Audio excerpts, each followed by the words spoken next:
Ladies and gentlemen, welcome to The Reflections, a joint program between Cambodia ASEAN International Institute and ThmeyThmey Online News. I am Sarun, Head of Corporate Training and also the moderator for today's discussions. For your information, a reflection is a discussion in English of various topics to share experience, ideas, thoughts and life lessons for young people and publics. For today's discussions, we are going to discuss about English language learning of Cambodian youth. And joining with me by our honorable guest speaker, Mr. Chap Vikran. He is the head of English department at Cambodian, and he also holds his master's degree from Hong Kong in education. Next, Ms. Shiv Sorida. She is the English language teacher at Cambodian, and she holds a bachelor degree of international relations. And our last guest speaker, Mr. Kasi Adam. He is the English language teacher at Cambodian, and he also holds his master's degree in international affairs and global enterprise. Today we will discuss about the topic on English language learning of Cambodian youth, and we will observe and get a lot of idea from our guest speaker regarding to why is it important for our Cambodian youth to study English language, and what are the techniques for them to study more faster and effective. So I would like to begin with today's discussion with the first questions to Mrs. Chap Vikran. So why do Cambodian students or youth should study English? I think because we live in an era of globalization and Cambodia is part of ASEAN community, so English is the language that we use as a medium of communication. So they need to understand this language in order to communicate, collaborate, or even compete in the region and on the globe. Right. Thank you so much for your. As you can see, is that he has mentioned about the English language is important and not only in regional and so as a global as well. I'd like to hear from our second speaker, Ms. Sorida, as you are a teacher at English teacher at Cambodian. So what do you think about this one? Yeah, I completely agree with Mr. Vikran. And learning a new language, especially an international language like English, it just opens doors to newer opportunities and lets people learn things that they probably won't be able to learn if they only know their own language. So yeah, just learning a new language in general is a very positive thing to do. All right, thank you. Then for Kasi Adam, as you are the foreigners coming to Cambodia and teach Cambodian youth, so what is the difference, can you share with us, what is the difference between the students in Cambodia and also students in your country to study English? Sure, yeah. Some of the things I've noticed, there are some social differences. And just the amount of free time that a person has. Cambodians are hardworking, and Cambodian youth are hardworking, and they support their household, and they're trying to meet their goals, whether it's professional or personal goals, and they have to support their household at the same time. So their ability to give time to study a foreign language may be a little different than other places and other demographics. Okay. But that's also quite amazing because many Cambodian youth, they're actually doing very well in English. So with that being said, with those responsibilities of producing for the household, they're still able to achieve these foreign language skills, and that's impressive. All right, thank you. So you have mentioned about different cultures and the way of studying as well. Back to Ms. Sorida, as you are the English language teaching at Cambodian, and however, your bachelor degree is in international relations. So why are you interested in being an English teacher? Well, because I feel like it's my duty to help teach the newer generations about things that I know. And I've been very privileged and very lucky to be able to learn the English language and become really good at it. And I felt like since I know both English and I know Khmer also, I could use both those skills to help teach the younger people, or not just younger people, anyone who wants to learn English. I could teach them with the skill sets that I have. And I study international relations, and international relations requires communication and understanding things that are happening globally. So by knowing English, I mean, if they want to study something like I do, then they could use English to help them also. Yeah. All right, thank you. Since we have observed that some students or Cambodian youth they are interested in studying English language or any other language, but some they also focus only on their specific skill, for example, and it could make our Cambodian students that cannot speak English very well or become a good speaker as well. So regarding to this case, so could you share with us about any other excellent approaches of the method or the way how to study English more effectively? So I would love to hear from Mr. Kasiadam. Sure, yeah. There's an idea about a functional approach. Learning form and grammar and vocabulary is important, but operationalizing that, putting those forms in operation, I think is critical.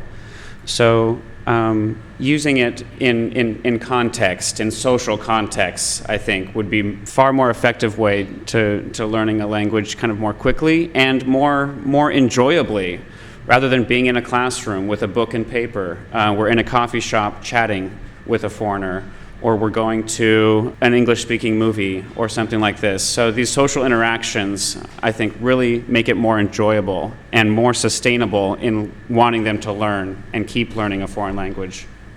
All right, thank you. So I will get back to you for the next questions. Let's move to Ms. Javikran as the head of English department, and I believe that you have a big pictures since you have working with teachers of English and also students as well. So do you think that technology could help students to study English more faster and effectively? Yes, I would say the answer can be yes and no. Yes, in a way that students have all the resources within their reach. They can do research at their own pace, they can do practice within their own chosen materials. But at the same time, technology also brings with it distractions. So to me, if students want to be good at English, they have to devote their time and efforts and concentration toward a specific area that they would like to master. So the first thing is deliberate practice, just like teacher Casey mentioned, functional approach. They need to be able to communicate using the language. So it has to be deliberate. Number two, they have to immerse themselves in the English-speaking environment. Because no matter how much grammar or vocabulary you have accumulated, you cannot use it well when you don't really experience it in the real world. So to me, I have observed how Cambodian students learn, and yes, people who are successful, they go out in the real world and put the language into practice. Okay, thank you. So, Ms. Sorida, do you have any ideas regarding to this one? Yes, regarding to technology, of course, technology is very helpful. Even in Cambodian, we use technology, we incorporate it into our lessons. And the students really like using the app because they can study anywhere they want. I want to talk more about the functional thing that Casey mentioned because, like he said, when you apply what you learn a lot faster. And students, they tend to just do the lessons in class, and then when they get out, they don't really use it. Or they are afraid to use it because they might make mistakes. The thing is that our language, Khmer, is very literal in meaning. But the English language, there are so many hidden meanings or different ways that you can interpret it.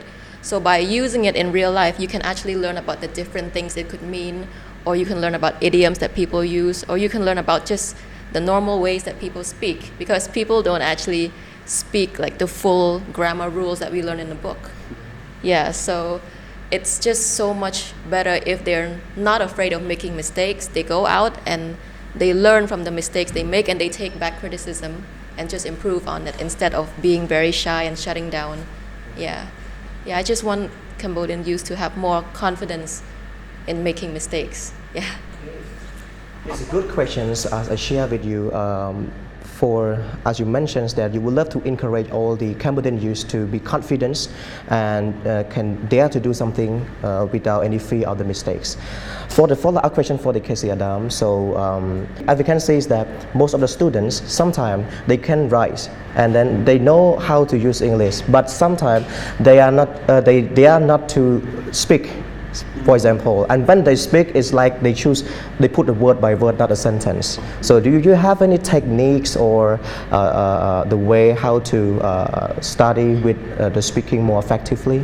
Sure, yeah. So in the US, young people take a driving test, okay? There's a booklet that the state gives out of rules and regulations and all these different laws for driving. So it's easy to study that book and read those rules and laws. But when it comes to taking the driving test, right, getting behind the wheel, right, it's a different kind of set of skills. So that's kind of where we are with language learning, I think. You know, we have the book and we know the rules, but now we have to drive. Now we have to speak, right? So I really do think that the more we do it, the more we know it.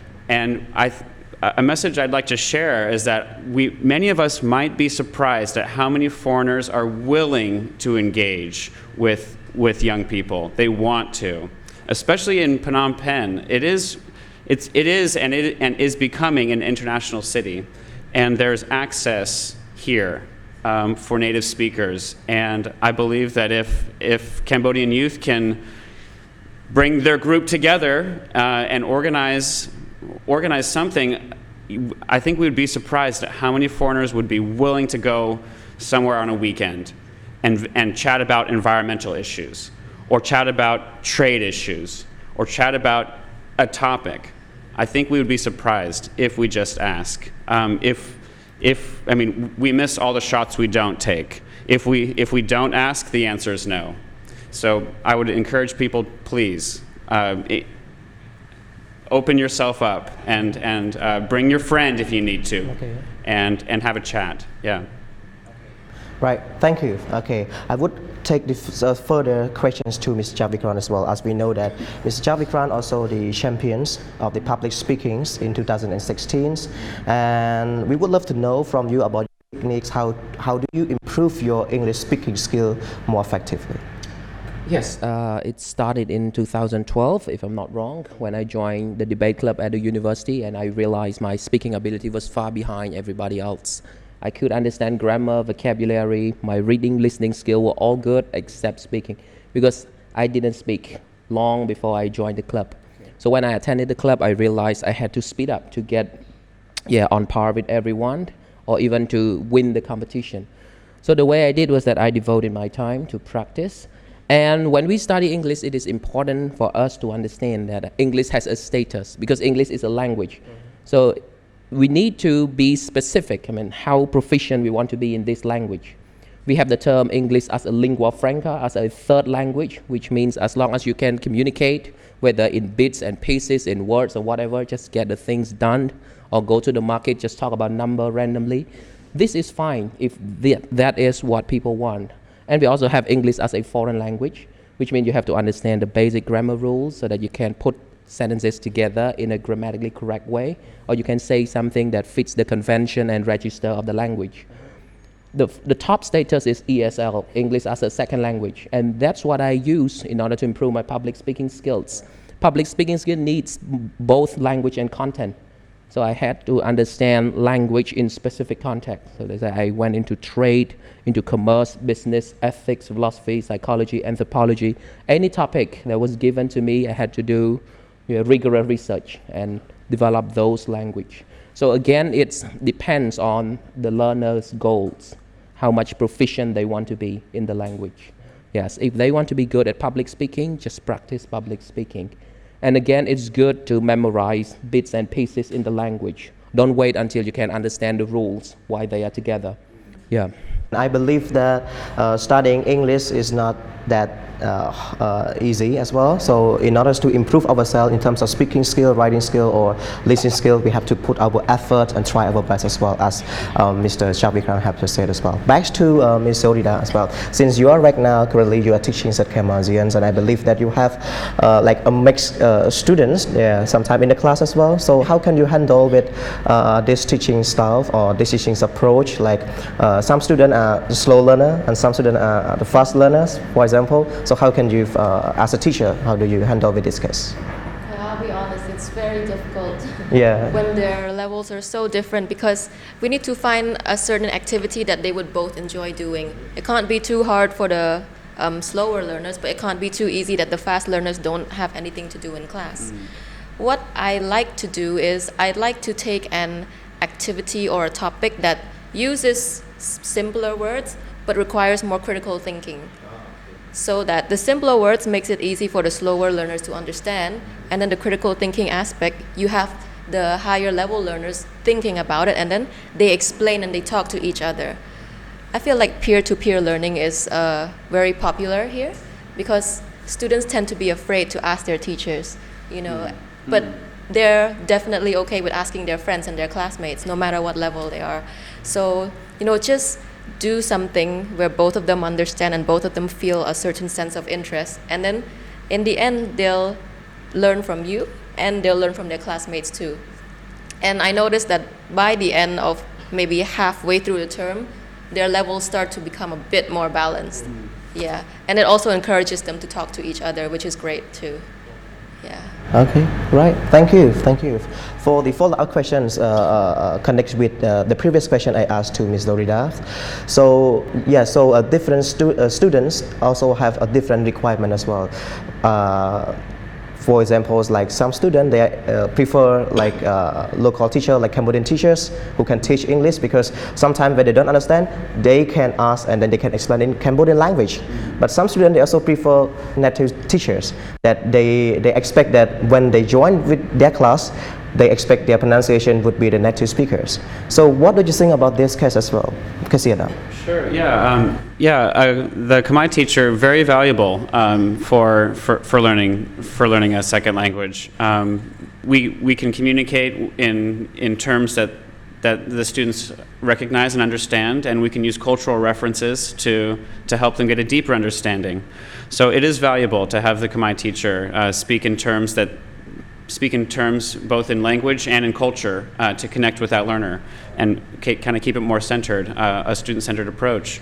Having the foreign teacher in the classroom is helpful with pronunciation, but certainly with some of the Western culture aspect and explaining context of the language learning and the grammar and the idioms and all these things. So it is very much a partnership, and I believe both are necessary and both are helpful. Back to Mr. Chavikran, as you are the head of the English department. So what do you think about this case? I think it's important to have a mixture of both, because student needs to experience different ways of teaching as well as different cultures that will help them improve their English very quickly. And again, if we differentiate ESL from EFL, in international schools right now, students do not just learn English. They learn math, science, physics, using English as the medium of instruction. So in order to do that, it's better to have native speaker teachers, because they have been through that on their own, so it's easy to explain the concepts. For Khmer teachers, yes, we can explain the grammar rules because we have gone through a similar experience, how the L1 and the L2 are conflicting each other and how we handle those differences. So to me, if possible, students need to experience both cultures and also experience as much as they can. Sometimes even beyond native speakers. There are a lot of people who are not native speakers but have very good English. Okay, thank you so much for your information also regarding to your experience, also your tactics or your methods, how to teach a student, how to improve your English speaking skill, or how to use English more effectively regarding to our daily life as well. Okay, ladies and gentlemen, we will have the second sections after the break.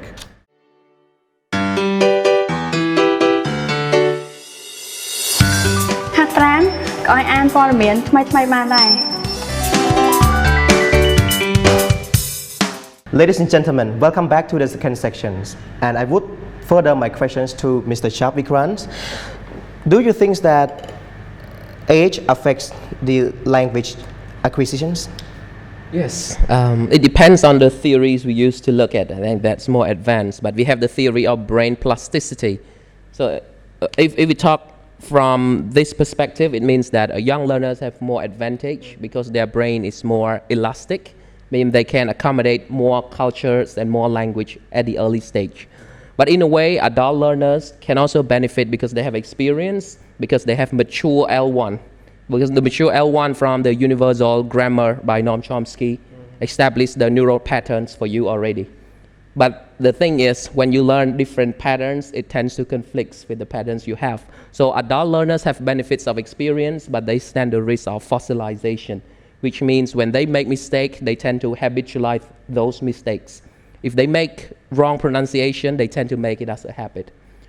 So again, this question, it depends on the learner's specific goals. I mean, if their goal is to speak English like a native speaker in terms of accent, pronunciation, body language, tonality, young learners have more advantage. But if they just use it for basic communication, key terms in a professional setting, adult learners can have more advantage. Okay, right. Based on what Mr. Vikrant have just mentioned, so I'd like to further my questions to Ms. Zoridas about the students studying in the class as well. What do you think about their English proficiency as you are teachers, that you teach the student every day? It differs with different classes. Of course, the more advanced classes would have students who are better at pronunciation. But here's the thing though, just because you're in an advanced level doesn't mean your pronunciation is perfect, or doesn't mean you have a perfect grasp of the grammar. It's more like you understand things easier, you know. And I've had some classes where it's not really advanced, but their speaking is so good. I wonder, oh, are they in the right level? Shouldn't they be higher? But then I check their writing and I realize, oh, that's why they're in this level.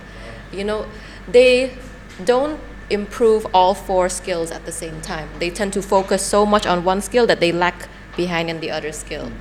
Yeah, so it's not just about your age and how it affects your acquisition. It's about how you apply what you learn to all four skills, and it's also about situations too. You know, if you don't have much knowledge of a certain language, but then you get put into a country where nobody speaks your language, then you are forced to learn that language very quickly, and it tends to be beneficial that way sometimes. You know, you learn things so quick and you learn their culture so quick. So yeah, it just really depends on the situation, I feel like. Yeah. Okay. Regarding to what our speaker have mentioned and shared the experience so far regarding to studying English language as well. Let's back to Mr. Kasi Adam. So, what do you think about the relation between society and the youth in terms of using the English language? Sure, yeah. So it's an opportunity. It's an opportunity to engage with their community using the English language. And my general observation is that many Cambodian youth, they know about world events and they know about current issues, but not very deeply. And using the English language and exchanging their own ideas and their questions with other people from outside of the country can bring them new ideas and open new doors. So I would just say that English is, it's certainly an international language, but it's an opportunity to connect with other cultures and other ideas that are right here in Phnom Penh, but with the language barrier, they just don't have access to those right now. And with learning more English and learning more culture, then they can become more involved in not just their local community and their national community, but in the global community. And they can become a world citizen. And they'll be learning from people from around the world and bring those solutions back home, and bring some of those solutions back home to their local community and their nation. All right. Since you have mentioned that English language is international, it's really important for all the Cambodian youth, not only Cambodian youth, but the other youth as well. Yeah. Yes, to study, because we can use it as a tool to communicate and also to connect with there are people across the country. Back to Mr. Chapikran. So, could you share with us? I believe that most of the students sometimes they take it carelessly when they study the language. For example, in English language, they don't try so hard sometimes. So in order to push them and encourage them to study harder, so can you share with us about the benefit of using the English language? So for example, if we can use the English language, so what are the big benefits that the student will have? Okay, thank you. I think for English language, it is an international language. So English has reached that status long before any other language. Other languages are racing to get that global status right now. Chinese, yeah, and a number of other languages. But if you can communicate in English, you can use it for many other opportunities, like scholarship opportunities, to be good at university skills, or to be good at working skills. Because English is a medium, as I say, and English is a mature language. There has been a lot of research written in English. So if students are more committed toward the language, they can use it to do research on their own and learn a lot. So the benefits can be they can represent Cambodia to the world, or they can bring the world to Cambodia. This is what we are doing in the globalized era. And they can represent our culture, or they can enhance our understanding of other cultures. And regarding the tips of studying English, I would say most of the students get stuck with the foundation. We all know that grammar and vocabulary and pronunciation are the basics, but most of the students get lost in the basics because they have spent too long studying those basics. The more important skills are the 4 macro skills, and the productive skills always lag behind the receptive skills. We can have students who are good at reading and listening but cannot speak and write. This is normal. So the advice is that try to allocate different time to different skills. For example, if you don't have time to speak in class, join a study club or find a friend at a cafe and just to speak. Don't wait until you understand everything and produce. Otherwise, they will get stuck in the basics. And this is what I have observed. Okay. Yeah. Right. Thank you, Mr. Vikram, for sharing a wonderful idea in terms of the benefit when they can use the English language and what are the benefits that they will get as well. Okay. Connect with these questions to Ms. Soridas as well. So, as you can see, is that some students, not students, but adults as well, or people, I can say. So they can use English language, but it is not the level that the society are required. For example, sometimes they can speak, but they cannot write. And when they write, it is not a perfect writing as well. So they miss some type of error of the grammars and some stuff of that as well. So based on your perspective, so to what level that students should learn English language in order to reach the requirement of the from the society as the working class as well? Oh, but the society has many different requirements for many different things. Like if you are required to be an academic or a scholar in society, then of course you need to reach a very high level of understanding, because you need to do research, you need to understand past journals, you need to understand academic terms. But if you just want to be someone who contributes to society, like as a worker, just communication skills is enough. I feel like speaking is very important, because once you're able to communicate confidently, then when people tell you, oh, this is wrong, and they explain why it's wrong, you understand it more easily. I mean, if you're just good at writing, but then when people are trying to tell you why it's wrong and you don't understand what they're saying, then it's not really going to fix anything. Yeah, so I feel like right now we're at quite a good level of speaking. There are a lot of youths here who speak really well.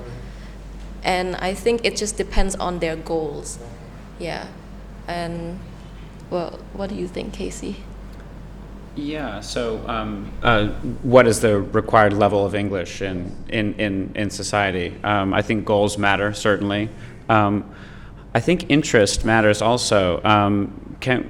Learning a language, it is difficult and it can be challenging. So what motivates you to learn this language? Is it an external motivation or an internal motivation? Part of that comes from goals. But I would say that a way to increase or improve one's motivation is to bring in more culture, I would say. It brings a flavor and taste to the language when we have some culture to lean on and to put it in context. What's the right level of English? That's an interesting question because I think communication is maybe a better way to frame this. Can we communicate what we need to? And that involves writing and speaking and body language. So am I able to communicate my daily needs or my dreams or my thoughts? Can I communicate those? Not just in English, but communication. And when I can do that, then I've achieved the right level. Okay. Yeah. Right. Thank you for sharing your ideas and also the meaningful message to our Cambodian youth as well when they're watching with this program as well. Okay. My last question for our three guest speakers today is about the recommendations or any good advice for our Cambodian youth in order to study or learn English even by themselves or taking the class to be more effective that they can use that English to work and apply for the scholarship or any other benefit, for example. So let's start from Mr. Vikrant.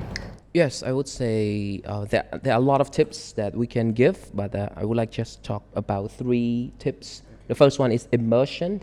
Just get yourself surrounded with English environment. Invest in the internet connection, YouTube video, or go to watch movies without looking at the subtitles, just for ourselves. And also talk to friends in English. Yes, this is the first tip. The second tip is to find a platform where you can put your skills into practice, like public speaking platform, study club, to take it to the next level. Because Casey mentioned the benefit of motivation. You need to always go further and further until you reach the desired level of proficiency that you can communicate within the requirements of the context. Okay, and lastly, I think just be a good observer. There is English everywhere right now on billboard. When you go shopping, there are a lot of English language that students can learn. So just be a good observer and be playful. Yes, to study English, we have to be playful because English language has hidden meanings that we can twist, we can play around, we have idioms. So just be playful and have fun. Yeah, so that they are not scared of making mistakes. Like teacher Zorida mentioned earlier, they have to be willing to make mistakes and laugh at their own mistakes along the way. All right. Yeah. Thank you so much. And how about Ms. Zorida? For me, I think that immersion is very important. I liked what he mentioned about watching movies without subtitles, but I think you should put subtitles, but not your own language. English subtitles. You can see how they say it, you can even see how it's spelled. And then you're teaching yourself to read and pay attention. It just makes you read even faster. It improves your reading skills. Yeah, and also, there's this really interesting thing that my friends do. Like my friends, they wanted to improve their English. So what they did is they opened a club where they teach foreigners how to speak Khmer. You know, so they're teaching the foreigners, but they're also learning to communicate what the Khmer word means to the foreigners. And after doing it like for a certain period of time, they see that their language really improves because they're learning from the foreigners also. Yeah, so this is really cool, you know, sharing your language to other people. And finally, the last thing that I want to mention is I would like it for people to not think that just because they're focusing on a certain language that they are abandoning their own language. Yeah, we've spoken our own language for our whole lives, and we're not cheating on our language. You know? So don't feel ashamed when you find yourself speaking more of a certain language than the other. It's just your learning process. And don't try to point out when someone is speaking too much English and not enough Khmer. Just let them learn the way that they want to learn. Yeah. Thank you so much. Wonderful. How about Casey? Sure, yeah. I'll offer two ideas, mostly about speaking. You know, if we want if we want sounds to come out of our mouth, we need to put sounds into us. So I believe listening is a key part of speaking. Listening to more English, just putting more sounds in your mind, and then you can replicate those sounds. I mean, as a baby listens for months or a year before they start speaking. They listen first, and then they start speaking. So I think that's something that we can try to do. And I mean, we do that with music and movies and awards shows. The Academy Awards just happened recently. A lot of culture there, a lot of English opportunity, a lot of immersion opportunity. Music, of course. So listening more to English will help with speaking. The second idea is something called shower conversations. So talk to yourself. Talk to yourself in the shower. Have 2 people that you're representing in the shower. Talk to yourself. Introduce yourself to yourself, right?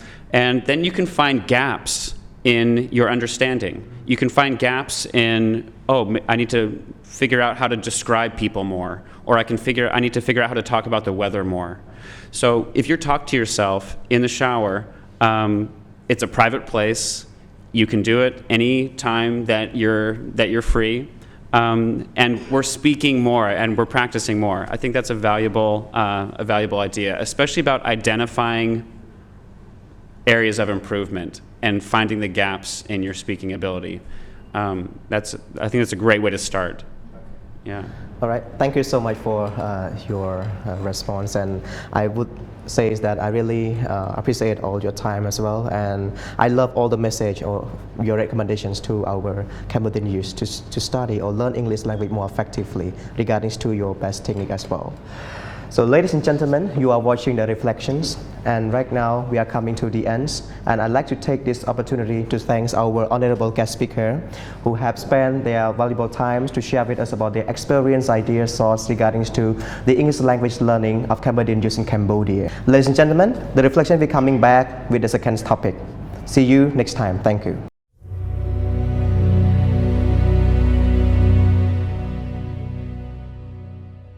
Welcome to ASEAN. This is a wonderful school for you to master your business English skills as well as your professional skills. ASEAN has well-appointed classrooms, also a student lounge and a language lab. The language lab is wonderful for them to improve by themselves their English abilities.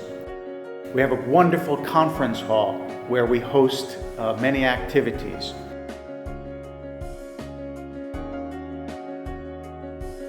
I am Sunny. I studied Business English and Skills at ASEAN, and I'm ready for the ASEAN integration. So why wait? Come and join us now. ចង់សិក្សាភាសាអង់គ្លេសនិងជំនាញសិក្សានៅ Camp ASEAN